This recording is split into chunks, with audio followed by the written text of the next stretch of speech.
ಮುಖ್ಯವಾಗಿ ಕನ್ನಡ ನೈನ್ಗೆ ಇವತ್ತು ಏನು ಮತ್ತೆ ಶುಭಾರಂಭದ ಎಡೆ ಬಾಗ್ತಾ ಇರೋದ್ರಿಂದ ಈ ಸಂದರ್ಭದಲ್ಲಿ ಮುಂದುವರಿದ ಜಗತ್ತು ಏನಾಗಿದೆ, ಕಾಂಪಿಟೇಟಿವ್ ವರ್ಲ್ಡಲ್ಲಿ ನಮ್ಮನ್ನು ಏನನ್ನು ಎಕ್ಸ್ಪೆಕ್ಟ್ ಮಾಡ್ತಾರೆ ಜನ, ವಿವಿಧತೆಗಳನ್ನು ವಿಚಾರ.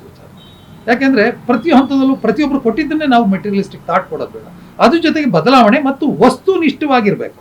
ಕಾರಣ ಏನು ಅಂತಂದರೆ ಇವತ್ತಿನ ಜನ ಬಹಳ ಬುದ್ಧಿವಂತರಿದ್ದಾರೆ, ಯಾವುದನ್ನು ಬೇಕು ಯಾವುದನ್ನು ಬೇಡ ಅನ್ನೋ ನಿಲುವಲ್ಲಿ ಪ್ರತಿಪಾದನೆ ಮಾಡ್ತಾ ಹೊರಟಿದ್ದಾರೆ.